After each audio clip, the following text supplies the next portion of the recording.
Hello children, நான் last videosலயே ஒரு question கேட்டிருந்தேன். ஆமாவா? When calcium oxide reacts with water, it produces calcium hydroxide. இது என்ன type of reaction அப்படின்னு find பண்ண சொல்லியிருந்தேன். So, ரெண்டு reactant react ஆயிட்டு single product form பண்ணிருக்கு. அப்ப single product form பண்ணாவே அது என்ன type of reaction? Yes, combination reaction.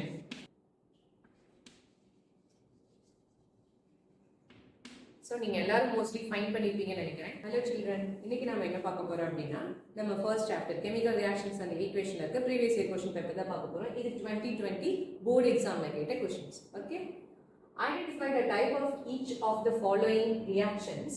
Also write balanced chemical equation for each reactions. Okay, so என்ன பண்ண போகிறோம் அப்படின்னா அது என்ன டைப் ஆஃப் ரியாக்ஷனும் கண்டுபிடிக்க போகிறோம், அதுக்கு எக்ஸாம்பிளும் கொடுக்க போகிறோம். Okay, first question. A reaction in which the reaction mixture becomes warm. So warm na enna, அந்த இடத்துல அந்த ரியாக்ஷன் நடக்கும்போது அது ஒரு அமௌண்ட் ஆஃப் ஹீட் எனர்ஜியை வந்து ரிலீஸ் பண்ணுது. அப்போ அந்த இடத்துல ஹீட் எனர்ஜி எவால்வ் ஆச்சுனாவே அது என்ன type of reactions? Exothermic reaction. Correct. So இந்த டைப் ஆஃப் ரியாக்ஷன் என்ன அப்படின்னா இது எக்ஸோதெர்மிக் ரியாக்ஷன். அதுக்கு எக்ஸாம்பிள் என்ன பார்க்க போறோம் அப்படின்னா கம்பஷன் ரியாக்ஷன் தான் பார்க்க போறோம். இது உங்க எல்லாருக்கும் ஃபெமிலியரான ஒரு ரியாக்ஷன் தான்.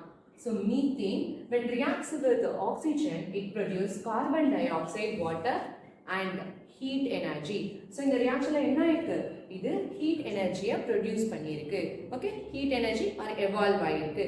So இந்த மாதிரி ஒரு reactionல heat energy evolve பண்ணவே இது என்ன type of reaction? Exothermic reaction. Okay. Okay. Next, a reaction in which a insoluble substance is formed.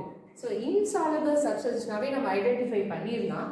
அந்த இடத்துல precipitate வந்து ஃபார்ம் ஆயிருக்கு. அப்ப இது என்ன டைப் ஆஃப் ரியாக்ஷனா இருக்க முடியும்? அப்சல்யூட்லி precipitation ரியாக்ஷன் இதான். ஓகே, இதுக்கு எக்ஸாம்பிள் சோடியம் சல்ஃபேட். Ne2SO4 அந்த காம்பவுண்ட் நேம் என்ன? Sodium sulphate. When sodium sulfate reacts with barium chloride, it forms barium sulfate as a precipitate and also it forms sodium chloride. Okay, so இந்த ரியாக்ஷன்ல என்ன இருக்கு அப்படின்னா barium sulphate precipitate form ஆயிருக்கு. So precipitate form ஆயிருக்கு அப்படின்னா என்ன பண்ணணும் அப்படின்னா இந்த டவுன் ஏரோ வந்து நம்ம யூஸ் பண்ணணும். ஓகேவா? Okay, thank you children.